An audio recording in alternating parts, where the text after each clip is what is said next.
our friend Knicks Kostos. I didn't know it, but huge Knicks fan. Good morning, Nick. What's going on, guys? Great to be on with you here. Yeah, the New York Knicks, my New York Knicks. Let's go, baby.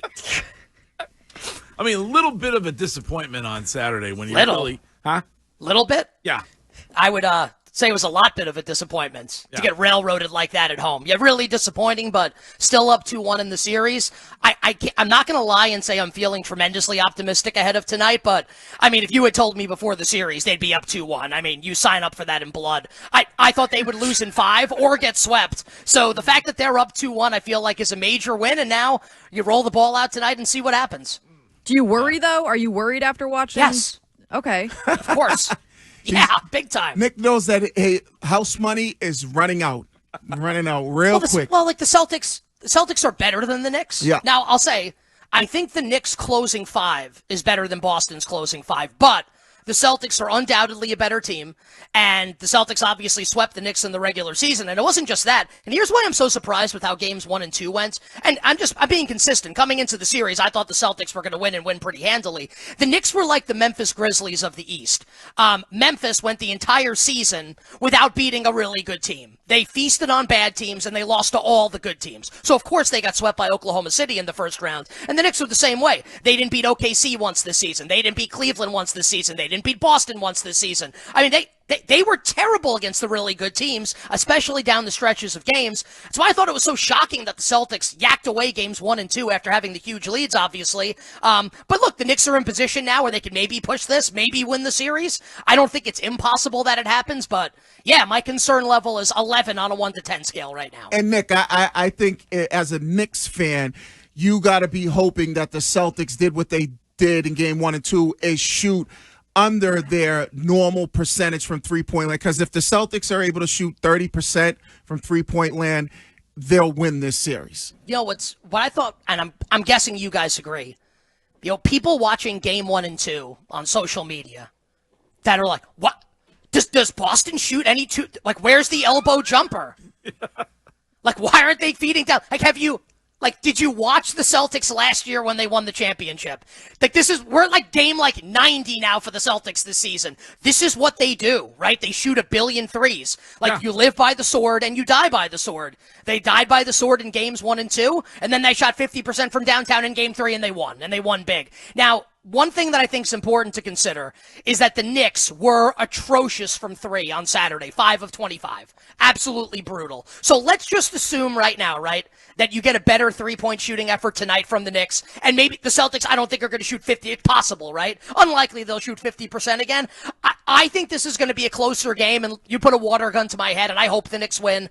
I think this is a close game that at the end is probably won by the Celtics. If I had to bet the game, I would bet the Knicks plus the points, but I do think that the Celtics will win a close game, and I think this is where tonight is where we see the full body of the 82-game regular season rear its ugly head, where the Celtics are kind of nails in those spots, especially against teams like the Knicks, and the Knicks have been brutal in spots like this all season against good teams. So, Kostos, I noticed also on your Twitter, are you on Brunson over tonight as well? I think that was from a week ago. Let's see what it. Yeah, good job, Shime. Was that not from a day ago? I haven't tweeted in 4 days. Let's see. Brunson. You literally tweeted yesterday, Knicks plus 5.5 and money line. Well, how about this? Hey, Shime, what day was the game? Game was on Saturday. Oh, what day was yesterday? Sunday. Oh, okay. Yeah, you tweeted it on May 10th. It's okay. Yeah, so yesterday. Oh, was somebody retweeting you that said they had Brunson? Yesterday, incorrect in that assertion. Brunson, 27.5, I think is about right. Honestly, I would take a look at some of the ancillary Knicks tonight. Anunoby was so bad, had 2 points on Saturday. Hart with 10, Bridges with 12. Honestly, I would take a look at OG over points tonight. Anunoby's points prop is sitting at 14.5. It's a little bit juiced to the over. That's where I would look. Bridges, 13.5. I think the Knicks are going to need a big-time effort from their ancillary scorers outside of Brunson and Towns tonight if they're going to win or if the game is going to be close. Towns makes you a little concerned because, he's shaking his hand on Saturday. Yeah. We don't know if he's 100. He's going to play in the game. He's not on the injury report. But I think the Knicks will need Anunoby, Bridges, and Hart to all shoot well tonight to keep this game close. I'm going to take the over on Towns looking for a call on every single play of the basketball game. Come on. Come on, he's not even the biggest flopper on his own team. That's Jaylen Brunson. At least, like, if you're going to insult my team, at least get it right. Who's the one fan of the Knicks that you just sort of cringe when you see them supporting your team, like a celebrity? I don't know if I feel, because I think, the Knicks have been, like, the Yankees, I think we could have a stronger conversation about, because the Knicks have been so bad for so long that all the celebrities that are there all the time, like, you give them credit. I wouldn't, like, Ben Stiller, if I were him, I had all that money. You think I'm going to see the crappy, 18 and 50 New York Knicks play on a Tuesday night against the Charlotte Hornets? No way. I give these guys credit. I think the celebrity Knicks fans are badass. Kostos, are you paying attention at all to the ESPN v TNT numbers when it comes to the Knicks? Because it's kind of crazy. What is it? ESPN, when games are on ESPN, playoff games for the Knicks, they're 0-8, and then when they're on TNT, they're 7-1. Really? Yeah. The game's on TNT tonight, right? ESPN tonight. Oh, I believe. ESPN. Yeah. Well, that works in our favor. Well, congratulations on tying the series, guys. Celtics minus 250 on the money line tonight. All right. You look. By the way, you're not as dressed up as you normally are when you're on this show on Twitch? Well, I've only been on once, and I was wearing a T-shirt. No, I'm going to work. I apologize to Shime. Like I got a 1-year-old, man. Happy birthday to my daughter. Oh, Happy birthday. She turned 1 last week. So yeah, it's just like mornings are crazy. I'm going to work out right after this. So you get tank top Nick Kostos. All right. Sleeves out, guns out. Hell yeah. All right.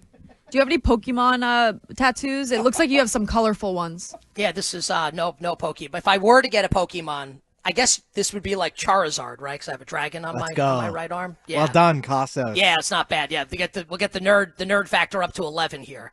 But no, this is all Japanese work here. And I asked Shine before I came on, because he said he was going to get them. I said, hey, did you get your tattoos yet? He said he's a big baby. Yeah, I said, Shime, it's 2025. You pay for numbing cream now. You barely feel it, dude. Come on. You can go on the anesthesia. He's waiting, like Anthony Richardson, right? But he's still waiting to get bulked up. He said he was going to bulk up first or shredded, and then he was going to get shred. Yeah, he's getting shredded. So what if Shive just got a big baby tattoo of Big Baby? A Glenn Davis tattoo? Big baby. Yeah. Yeah. Orlando Magic Glenn Davis, though, Yeah, not right. Boston Celtics. Right.